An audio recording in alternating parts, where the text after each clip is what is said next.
Hello, and welcome to our conversation today. I'm Lisa Marginelli. I'm the editor-in-chief of Issues in Science and Technology. Issues in Science and Technology is a quarterly science policy journal that is a partnership between the National Academies of Sciences, Engineering, and Medicine and Arizona State University.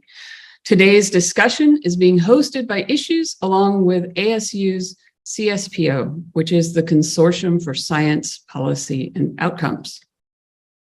And I'm really, really happy to introduce today's conversation, which is how can the CHIPS and Science Act deliver on its promises? Before I introduce the moderator, I want to say a little bit about what we're trying to do here. So in part, we want to bring together an amazing group of experts to talk about how science policy can arrange the resources of science for the benefit of society. But what that requires is input from society. In other words, everyone here on the webinar, in the Zoom chat. You are vitally important to this conversation. And so the way that we break up the conversation is the first 35 minutes of it are spent with the moderator kind of directing a moderated conversation amongst our four really stunning panelists. And then we open it up to questions from the audience. So first, I encourage you to ask questions. And second of all, I want to tell you how to ask the questions. So first, we really welcome everyone to chat in the webinar chat, which is on the side of your screen. It's on the bottom, you can click it open to the side. And to talk amongst yourselves, you may want to introduce yourself in that to explain to people where you're coming in from. And then the second thing is that when you want to ask a question, use the Q&A function. You'll find it along the very bottom of the screen, Q&A for asking the questions. And then we take those questions and we send them off to Will to ask of the panelists. So the first 35 minutes are the moderated discussion, and then the rest of the conversation is a much broader one with your questions. So I want to get started. Our moderator today is Will Thomas. He's the Senior Science Policy Analyst at FYI, which is the news service for the American Institute of Physics. Will. Thank you very much, Lisa. So I'm delighted to be here today with Yu Zhou from Vassar College, Maryann Feldman from Arizona State University, Venkatesh Naryanamurti from Harvard University, and Steve Currall of the University of South Florida. So to start us off, we have the CHIPS and Science Act, and I think I'll start a little bit on the CHIPS side, since that's the side that's already funded and isn't the side that needs funding. Secretary of State Antony Blinken argued during a recent trip to Silicon Valley that the U.S. is positioning itself for a new era that is emerging in the wake of the post-Cold War era. This positioning involves both building up U.S. capabilities in areas such as semiconductors through initiatives such as the CHIPS and Science Act, as well as countering the influence of China, such as through the newly stringent export controls the U.S. imposed on advanced chips just in the last couple of weeks. Yu Zhou, you've argued that due to the scale of demand for semiconductors in China, U.S. attempts to curb trade with that country risk causing it to develop its own capabilities in the industry and potentially shut U.S. vendors out of that market. That was before the new controls, which seem to essentially be bent on forcing countries around the world to choose either the U.S. or China. Very broad question. How do you see the situation as unfolding in the months and years ahead? Thank you very much. So thank you for putting this panel together. This is a hard question because I think the answer is actually, I do not know. And I actually think not many people can really tell for sure.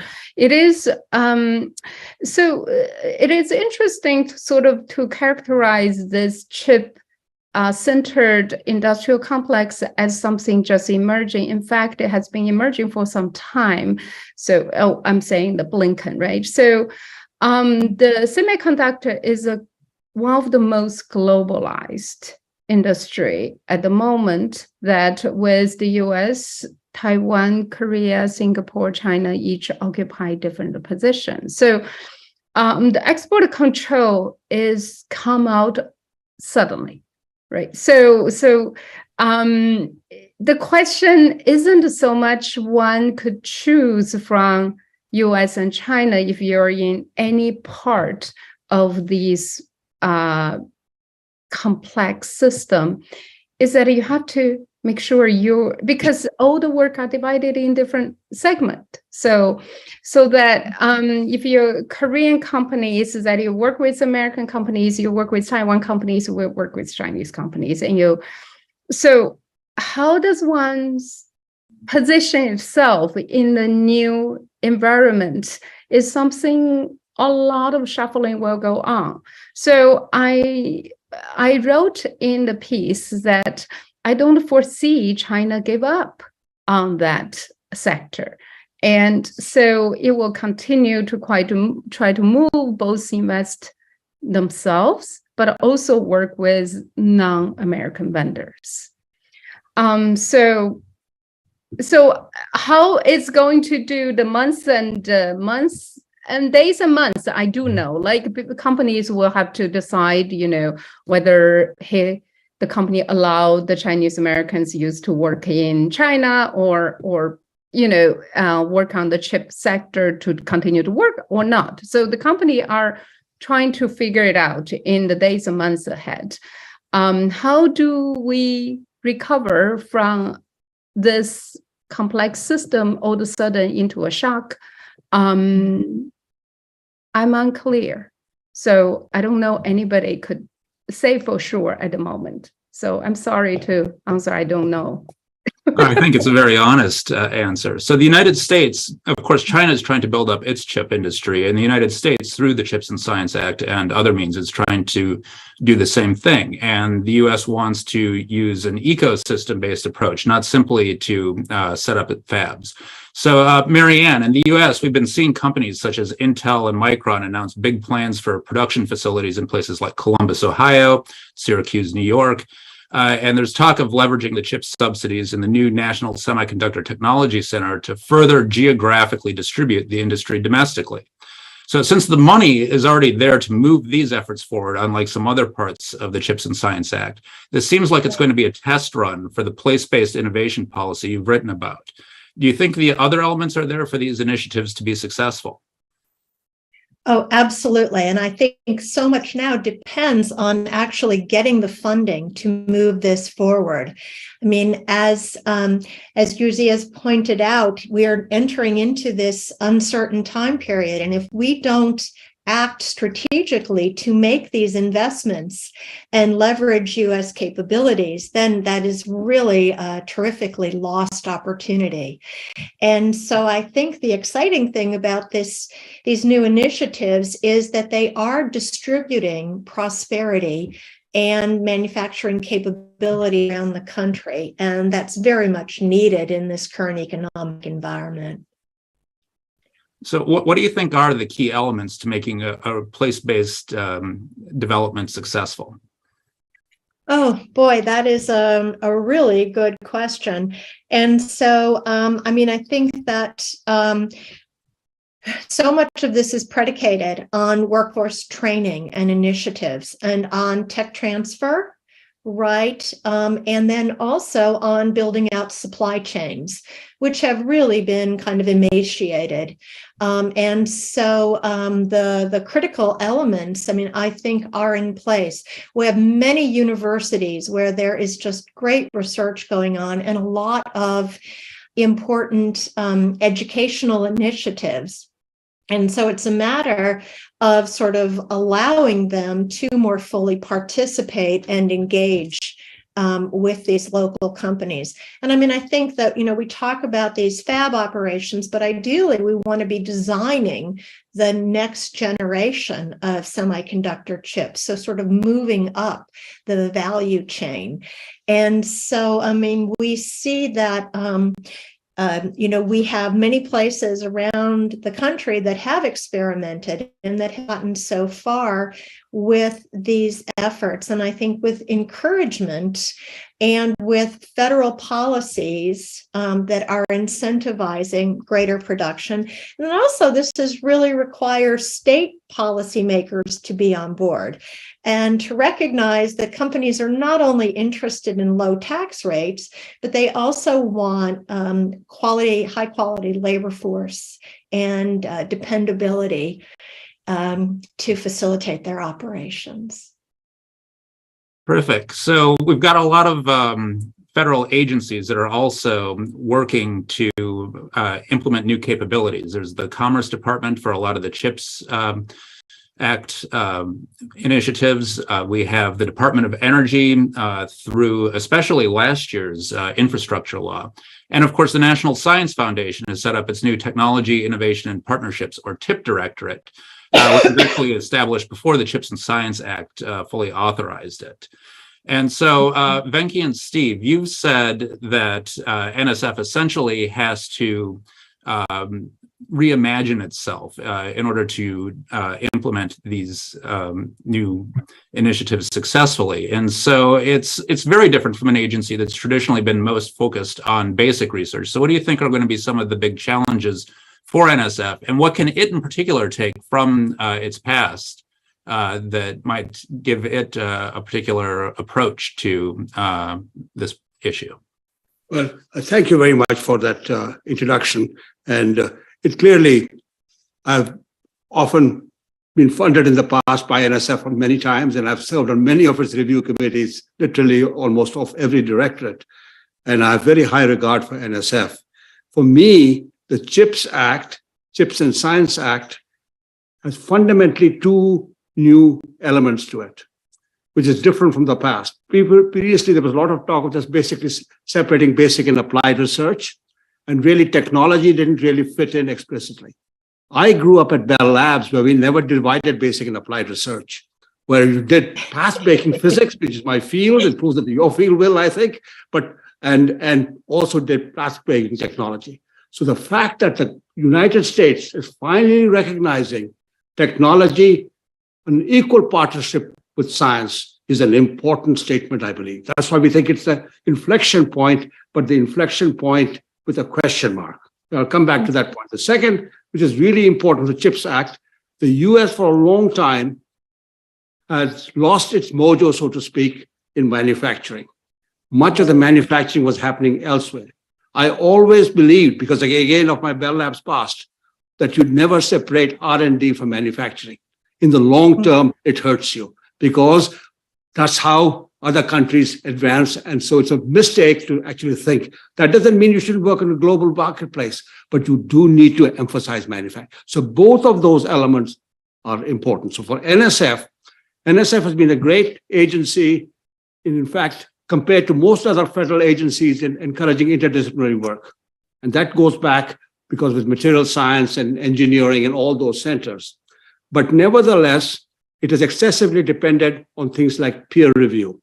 Peer review is very good, but you do not make the breakthrough advances without a slightly different structure. People talk about DARPA. We think this is different from DARPA. It needs to be different from DARPA because it's still the future technologies. So I think NSF does face a challenge, and the country faces a challenge in how we actually develop the technology and innovation directorate.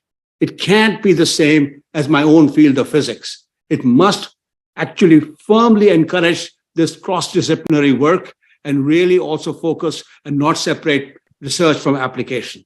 So there are many fundamental changes, and it will require leadership which has this experience from either big startup companies or industrial experience as well, along with academic. So a whole bunch of issues exist which need to be guided also in that area. But it could be very exciting if you've done properly with the right leadership, in my view. So I don't mind. Maybe Steve might want to add some further in it because we've been spending a lot of time discussing this very issue. Well, Will, thank you for that question. And one of the fascinating aspects of my partnership with Professor Naryanamurti here is that he and I come from very different and diverse backgrounds. So his background and training is in physics. Mine is in organizational psychology, but we share this commitment to trying to help enhance the innovation ecosystem. And we share a great respect for the National Science Foundation. I too have been funded by them numerous times. And a few years ago, I actually wrote a book called Organized Innovation that focused on the National Science Foundation funded Engineering Research Center program, which is one of the centers that we discuss in our article in Science and Issues in Science and Technology. And one of the things that I learned in studying the ERCs is very much consistent and reinforces the point that Venki was just making a minute ago, and that is breaking down these boundaries and in creating a more permeable or porous organizational boundaries. And when I say boundaries, I'm talking about academic discipline boundaries, I'm talking about academia and industry, I'm talking about business and government. And so what we're trying to do and what we were discussing in our piece in Issues in Science and Technology was the need to break down those barriers. And the Engineering Research Center example is interesting in my view because in every engineering research center, there is a three, what they call a three-plane framework that moves foundational research to enabling technologies to engineered systems or prototypes, if you will. And so the Engineering Research Center program has a mechanism, a strategic planning and organizational mechanism that really requires the university researchers to build on foundational science, but also create the technological building blocks or pieces to the puzzle, if you will, of then moving into an initial commercial prototype. And so that helps bridge these boundaries that we're emphasizing so much. And so it's your question focused on the agencies, and part of what we're emphasizing in the paper is there's going to need to be leadership from NSF and from the director of the Office of Science and Technology Policy to break down those boundaries and to promote collaboration across the agencies in order to make a meaningful change that is consistent with the aspirations of the CHIPS and Science Act. So this will be in part, as you said, with the engineering centers. NSF has some experience at this. At the same time, it's an agency that's very much accustomed to working with universities in particular. So it'll be something of a culture shift there. Maryann, you've worked within NSF, and you've also been fairly critical of what's called the hub and spoke model, wherein a large research university is expected to drive a regional innovation approach. So how do you think that NSF will manage to finesse this transition?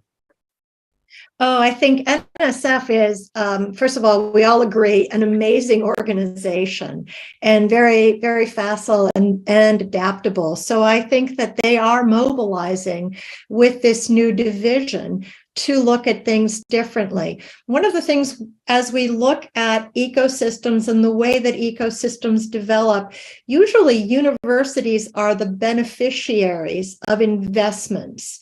And so my colleagues hate when I say this, but Stanford was a regional university before Silicon Valley and the computer industry took off. You could say the same thing about Duke University and the Research Triangle. And sort of these dynamics need to be driven by other sort of regional champions. Many times these are professional organizations. They're also firms and consortia of firms that come together. So I think that with the regional innovation initiative, that NSF is sensitive to that, and they are looking for a broader array of champions to be involved. And so universities certainly are going to be beneficiaries. My colleague Cook Deegan said it was UNC in the Research Triangle. And so certainly UNC was an important driver. But, you know, as we think about the Research Triangle example, the unsung hero is North Carolina State University, which had strong engineering, and really had, as Venkan has said, this practical orientation and had the manufacturing extension center. And so the Research Triangle is just a great example of a region that was able to lift itself up. But it doesn't happen easily. And it really requires everyone, all hands on board. Will, can I just respond? Yeah, absolutely. In fact, I was going to turn to you. Yeah. So Maryann's paper was very thoughtfully done and very helpful for me because she articulated some of the necessary steps and ingredients in building these regional ecosystems outside of the strongest areas in Boston and Silicon Valley and Research Triangle and others. And having grown up in the Midwest myself and spent quite a lot of time in Texas, we a number of years ago, we were inspired by the story of Silicon Valley and decided to try to build something like that in Houston, Texas. And what we did was to try to create the infrastructure through a university and its alumni initially, but create the infrastructure for building out a network and really seeing our role as facilitating a network that included the university community, the nascent venture capital and angel investing community, and large corporations, of which Houston has very, very many. And so we were trying to chart our own path, being inspired by some of these other examples of Silicon Valley and Boston and others.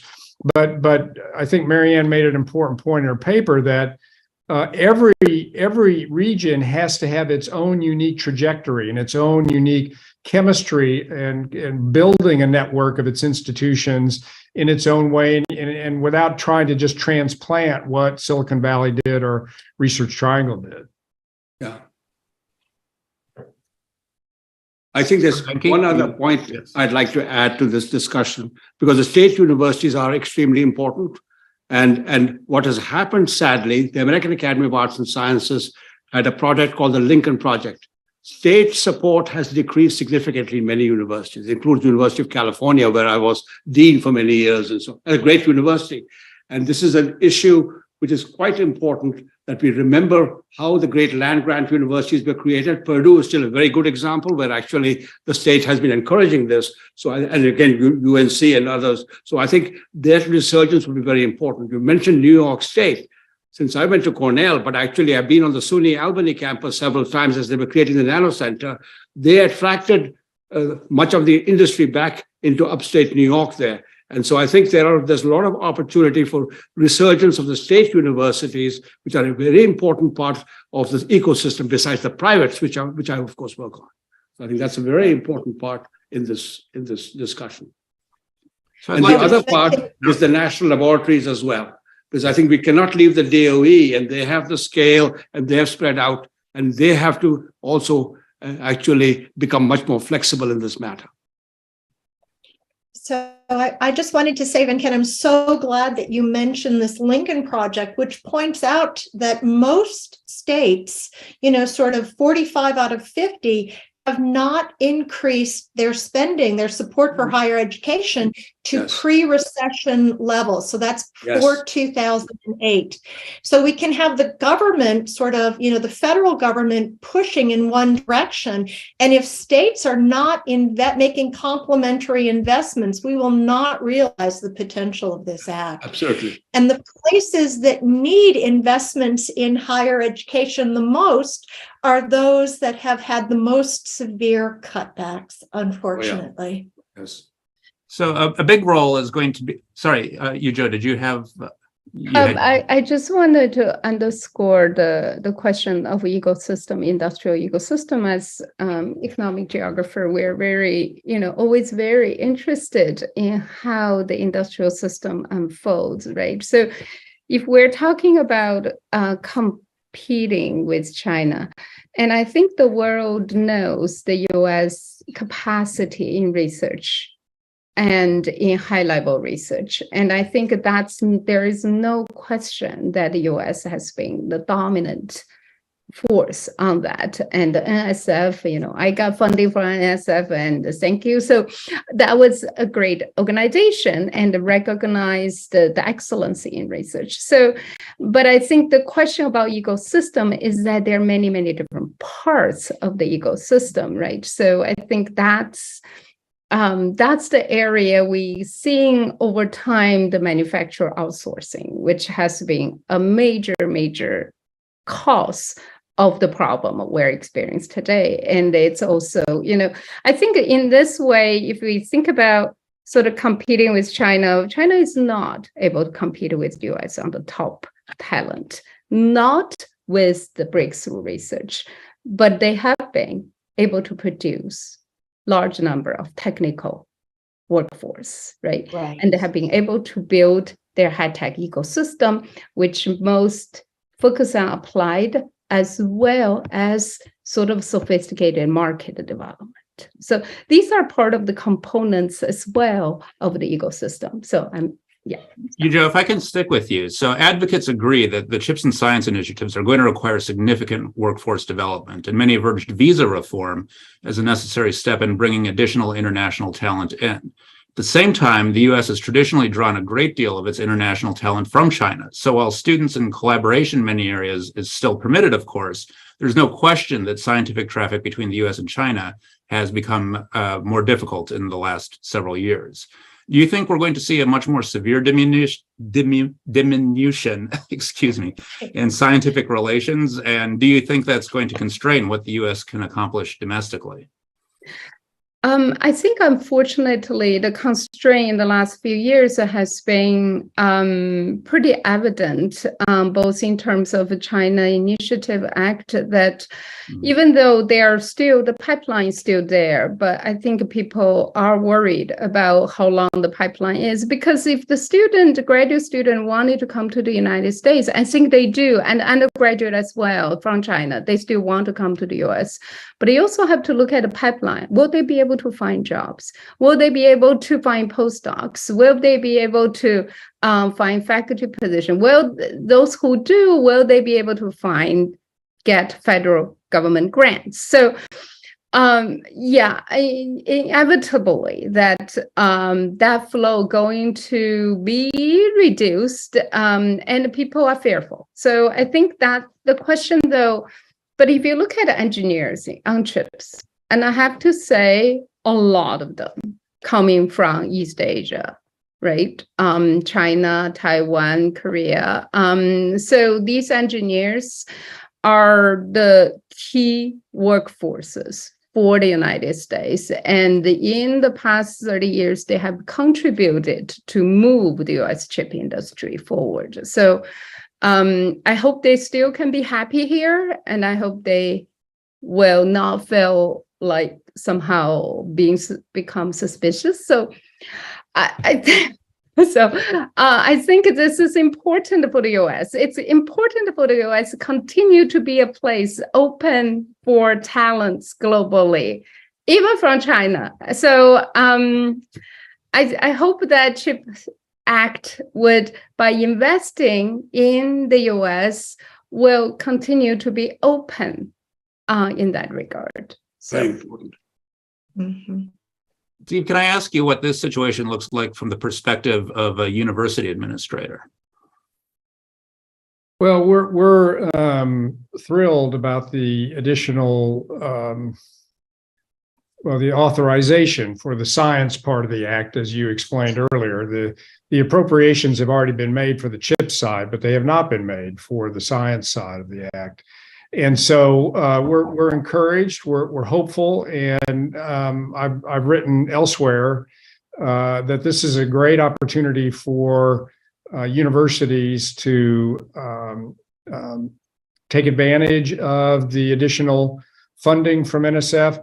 And one of the things that we've emphasized in our writing is that there are many provisions of the science element of the act that actually broaden participation in terms of going back to our topic a moment ago about funding for educational activities in STEM areas.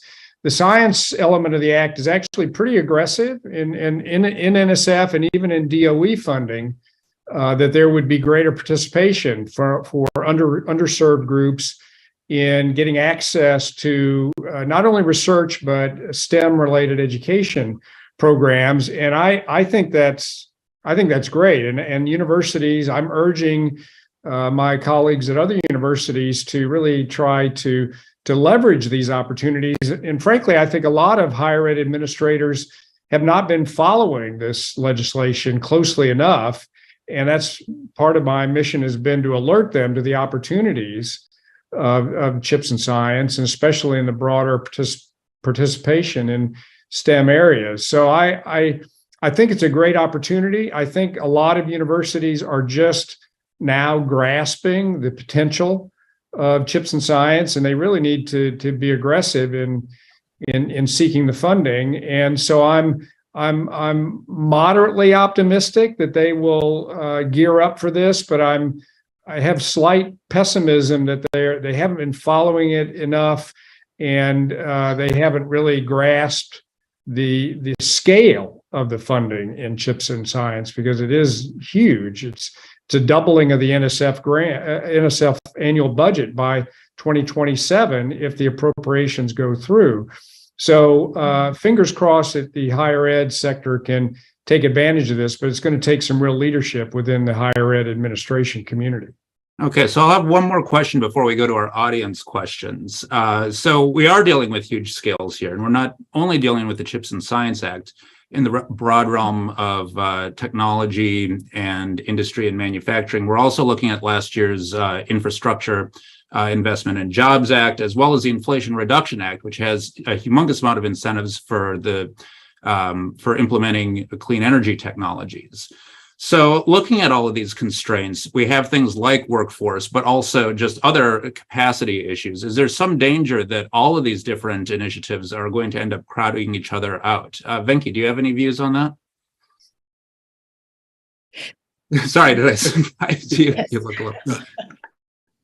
Right. Yeah, I can. Sure, Steve. Yeah, I apologize. One of the points that we made in the article was that we have some concerns about the potential, the risk of a scattershot approach here. And if one reads the CHIPS and Science Act, and like you will, I have read all 1,054 pages of that act, and it's a massive amount of new programs. And so that's why we were emphasizing in our article that this is really going to take leadership by the NSF and by the director of the Office of Science and Technology Policy to try to pull these things together and look at the synergies and the complementarities involved in these different programs, and ensure that we are trying to get the maximum return on investment of the entire diverse landscape of these programs, and avoid inefficient duplication of these programs in a way that is not complementary. So that's going to be a big leadership challenge, I think, both in NSF and DOE, as well as OSTP. it has to be very strategic. That is really quite important for all. And so, in fact, that is why we, in fact, have this question mark, because this will be extremely important in that thing. If you think of other countries as well, it is strategic. So we do want to have 1,000 flowers bloom, but somebody has to kill the weeds and fertilize the flowers. And that requires leadership. And so it's really very important that leadership not be lost, along with the ground workforce. And the other point, which my colleague was mentioning, I think back again, something which I've thought a lot about as Dean of Engineering for 17 years, the dominant people are from East Asia, especially China and India. If you look at the engineers which are coming from there. And so it is really important that we remain open in that area. And it's not just an issue with China. Many other countries are realizing what the US did, and they're being much more open in welcoming these. So many of the Chinese and Indian students are going elsewhere, and it really is important that we keep that tradition going. Second, China is, even in physics, is doing some very good research. So we need to be in touch with that part. In the height of the Soviet Union, our part of the Cold War, we maintained relations with the nuclear establishment. So I think it's quite important that it not become so politicized that you can't keep those interactions going. So on both those fronts are extremely important. All right, I'll get a reaction from Maryann, who it seems like she Great. wants to react. Right. And so, I think this idea of the coordination and, I think, the programs will not crowd each other out. In fact, I think we need to have this larger discussion of what is the role of government in building innovative capacity. And are we really thinking about efficiency here? Or are we thinking about building resilient local economies? And in that case, having sort of overlapping programs and sort of expecting that, we cannot coordinate this completely and that there should be options and different alternatives for communities to pursue, depending on their technology, depending on their stage of development, Yes. and also, sort of where they fit into this larger system. So I worry too much about, we've for a long time thought that the market would take care of things and allocate resources, and that has not been true. And so now we're seeing government sort of stepping in and trying to sort of redirect resources. And I just worry that this should not be so top down, and we should not worry so much about efficiency as much as I loved. And then you said, let 1,000 flowers bloom. And we don't know what those flowers are necessarily going to look like. And that's the really exciting part about innovation and entrepreneurship. So there's a balance. And that's why the leadership also, for example, if it's a technical area, has to have a very broad technical knowledge of the field. So you're making those decisions and trade-offs with some intelligence. That's what you do. So it's not either or. So it's not just about efficiency. In fact, at early stages, you want a lot of duplication. And so that adds to the resiliency. So it really depends on the stage. We're going to put a lot of money into a particular area that is a slightly different issue. So this has to be very strategic in that sense, where you balance diversity along with strategic investments. Okay, I'm going to go to audience questions now. I think I'm actually a little bit behind time on that.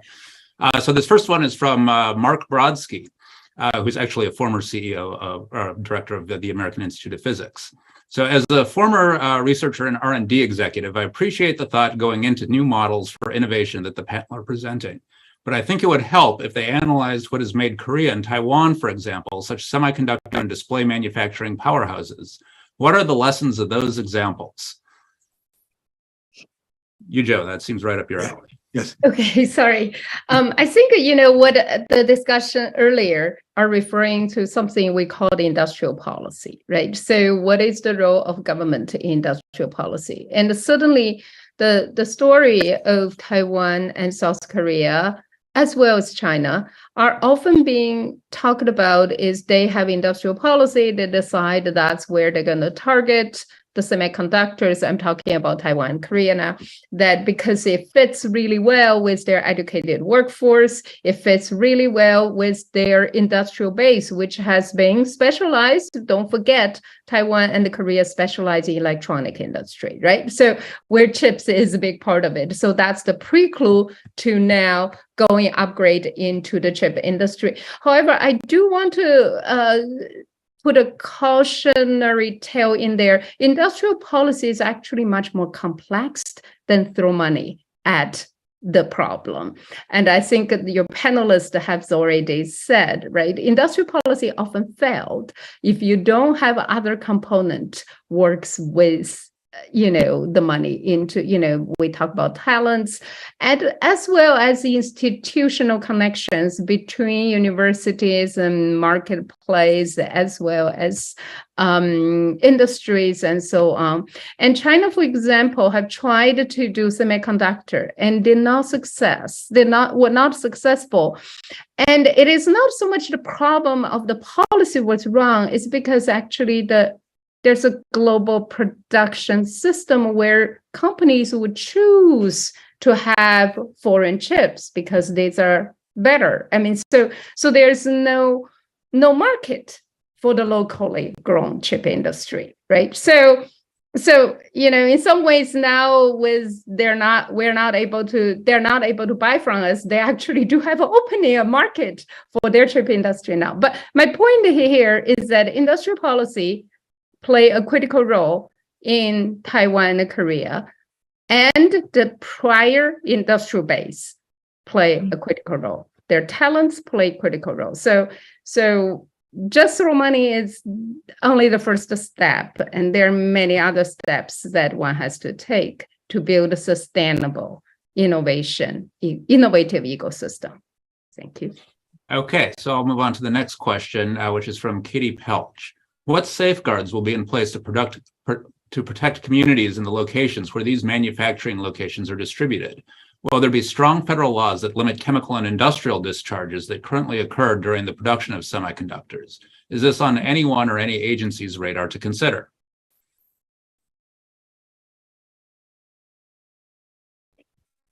Maryann? Right. No, I think that that is it's a good question, and so I can talk about in Phoenix has a concentration of semiconductor operations already in existence, and so they're Taiwan Semiconductor and Intel are both making big investments, and so this is a concern, but I think it is something that can be managed. I don't know. This is not my particular area, but I understand your questions. The concern, we say people need jobs, but we want high quality jobs and jobs that are produced in firms that are environmentally responsible. Okay, so this one is from an anonymous person. So proposed appropriations from Congress for NSF and DOE are already well under the targets established in CHIPS. This is for FY23. Is there a minimum viable increase that NSF would really need to get going? That's hard to say. First of all, I think any build-up should occur gradually. Because in any case, you have to build the right people in place. And if you look at past history with creating new agencies, like ARPA-E in Department of Energy was originally put in legislation in 2005 or 2007. It didn't come into being a few years later. And so that might be, or I think so long-term that it is authorized is a good first step, and hopefully eventually some appropriations will come. And secondly, clearly the worry is the change after the congressional elections this November, next week, in fact. But I actually think for NSF, it is a bipartisan act, and whether we like it or not, Republicans have generally been for so-called science. It was an important element that happened compared to having manufacturing. So I think this is actually a positive sign that long-term, I think it may actually something will come to pass, and it should happen gradually. NSF should not be made to ramp up in 1 year. It probably is 5 to 10 years. It's a long-term strategy. NSF is a long-term.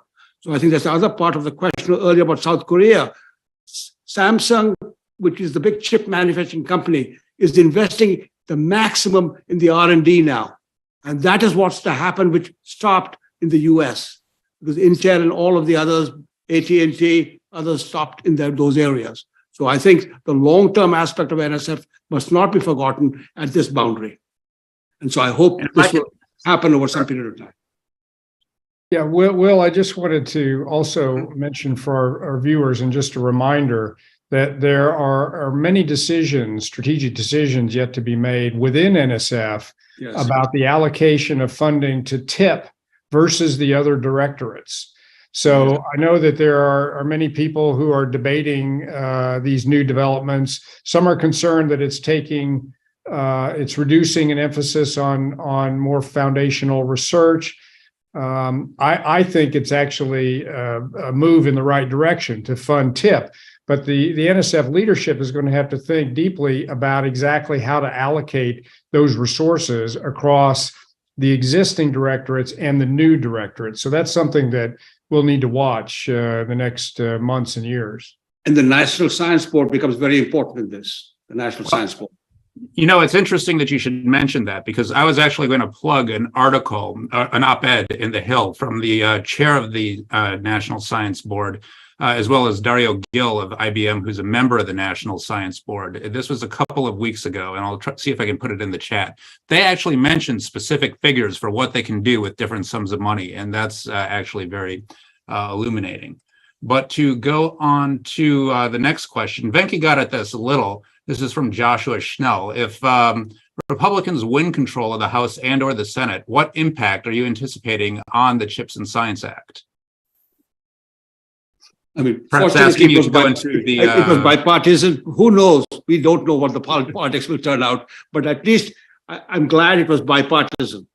And Senator Young from Indiana, one of the more conservative senators, was very much for it. And so I'm hopeful. We don't know the answer, but we should make sure that we try to do as many things in a bipartisan way, because we've got to get out of this other mindset. I really believe that. So, Will, one of the things I learned as a university president was to try to think several steps ahead in making a decision and what are the implications.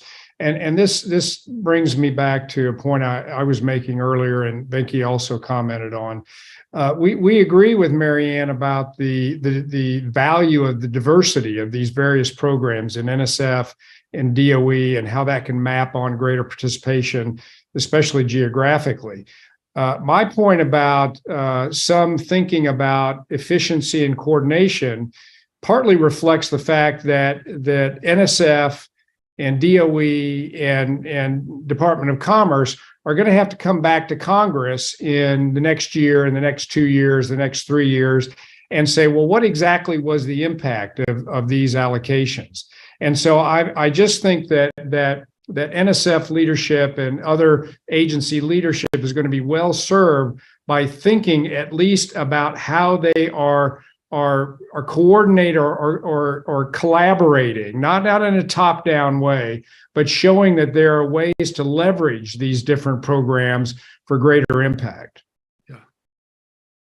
I think another important thing about this effort is that it is drawing attention to the heartland states, right, to the middle part of the country and away from the coasts. And so that we will, this is where there is a lot of attention needed to rebuilding industry. Yes. And so I think that will help garner political support. Yes. Okay, so it looks like we're just about running to the last 10 minutes of our time here. So I'd like to do a summary question, which actually also very nicely maps on to one of the questions that was put in our chat by an anonymous contributor. And that is, what will success for these initiatives look like? And how soon after the money goes out will we be able to see signs that these activities are working? What warning signs should we be looking for that things aren't working out? What do you view as the most exciting components of everything that we have in progress right now? It's a pretty broad scope. I'm just going to go around counterclockwise on my screen. So I'm going to start with Venki. All right. So, look, it's a very daunting question.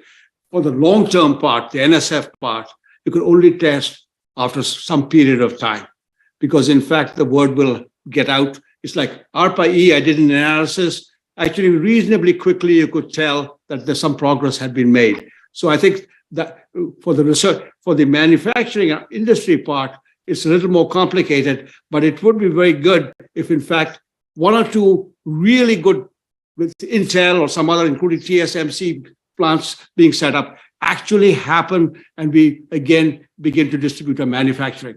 But again, I would think it's still going to take 3 to 4 to 5 years, because by the time you start the manufacturing plant and actually do it, it's still a couple of years. So there are different ways you can actually at least get a feeling whether things are working or not.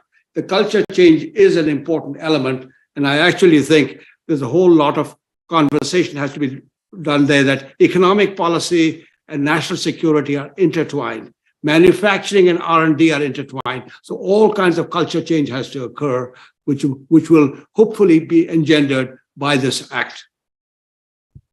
Terrific. Maryann, you're next on my screen. And you're muted, so.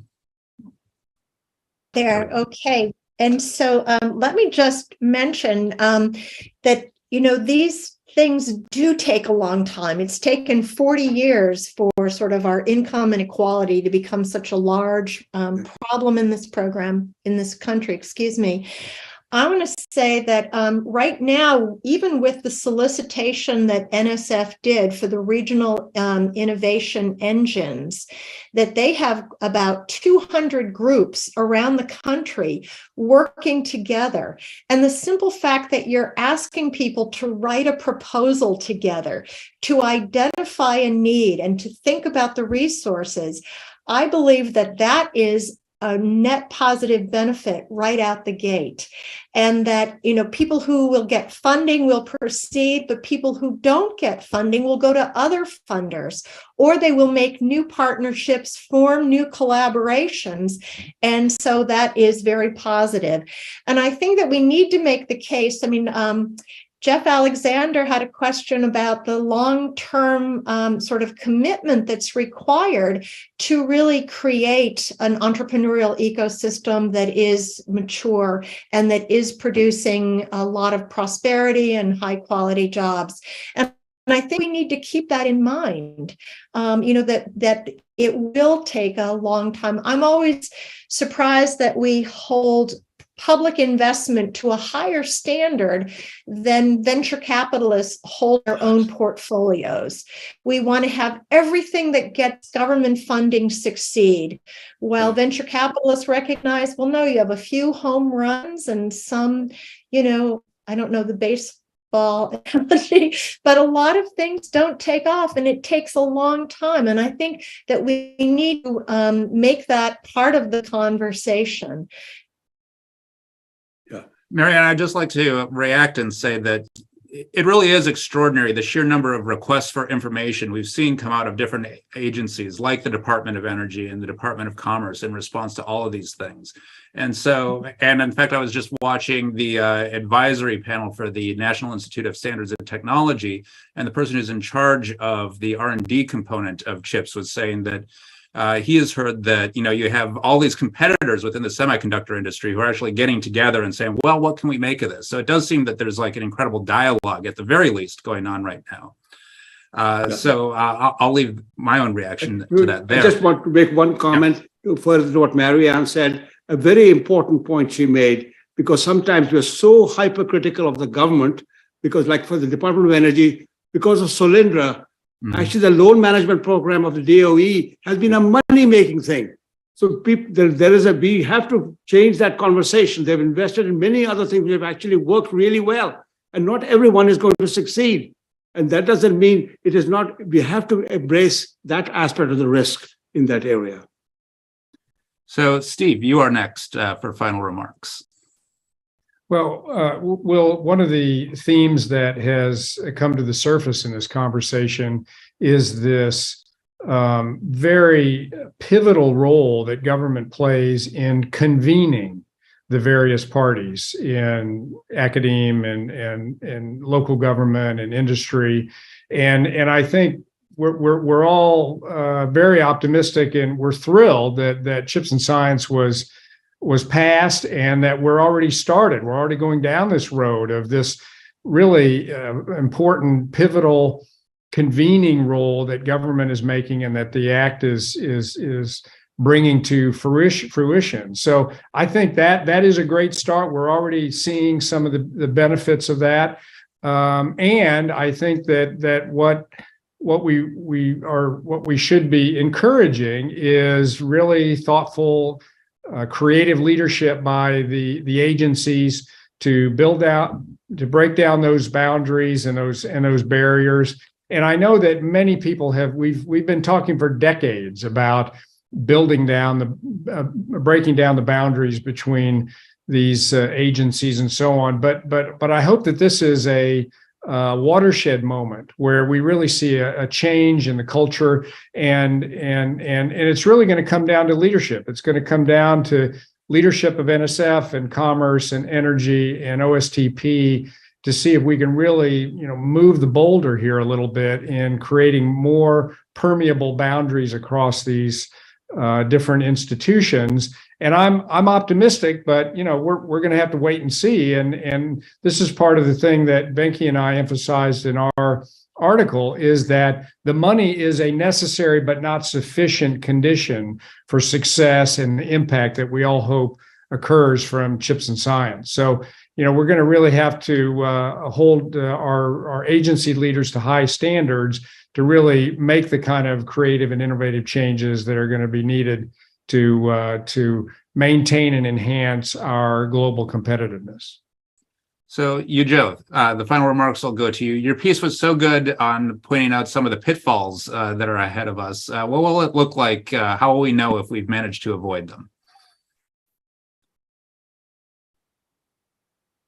I like to sort of situate the US in the global chip industry, right? So I think that what it doesn't mean, everybody said it would take time. It's absolutely true. What it won't be signaling US have felt is that, if you see Taiwan, Korea, China doing more tech breakthrough, it doesn't mean the US have failed. So it's not like a win or lose situation. So you start investment, you start to build your system, it's going to take time, and other countries will also do that. So it's important for us not screaming like, oh my God, China did this, so we have failed. No, you have not. If you don't do anything, you will never do anything. So I think to anticipate, other countries will move ahead as well. So, and the US should also move ahead. So I think it's important to not have that kind of winning the battle kind of mentality. And I do think that what would be the warning signs? And I think we have to look at the talent flow, that it's important to see where the talent flow, whether the talent flow happens. And I think that if the US is able to gather in more and more talent, and if the people are keep here, and both the high level talent, the middle level talent, and so on, that would be successful.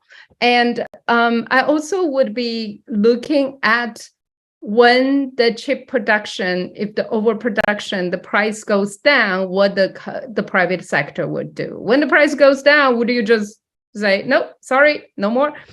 Price goes up, price goes down. So oversupply will lead to price goes down. So I think it's important if we are really talking about sustainability, if we're really talking about the long-term commitment, then it is important that we have developed chips, regardless what others are doing, right? So I guess that's my comment on that. All right. Well, thank you so much, all of you. I know I could go on for hours on this subject matter, but this is all the time we have for today. So I think it's time to turn it back over to Lisa. Lisa, thank you for convening us all. This has been great. Thank you so much. It's been a great pleasure to watch this conversation.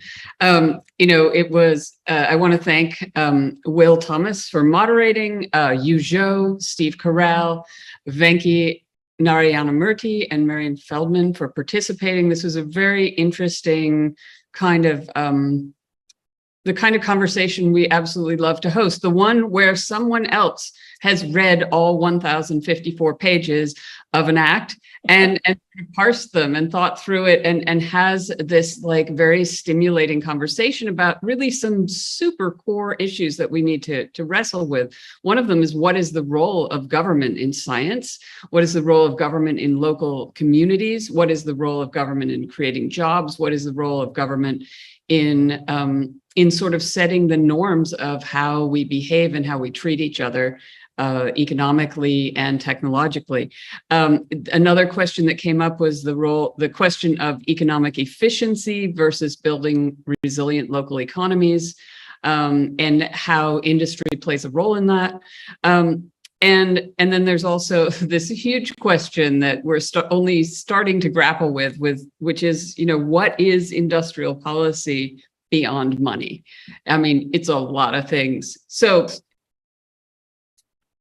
to sum this up, if you like this kind of conversation, please come back. Please come to issues.org. You can read all the articles and more that were in this series. You can also sign up for our newsletter so that you are always informed of when we have upcoming events. We have an event at the end of November that will be a collaboration with Slate on science fiction and science policy. We're looking at the book Lock-In by John Scalzi, and it has lots of questions for policy. We also have another more sort of traditional panel discussion coming up soon, and we'll let you know about that as soon as we have all the details nailed down. Thank you for joining us. Thank you, Will, for leading this great conversation. We'll see you next time, and have an excellent day.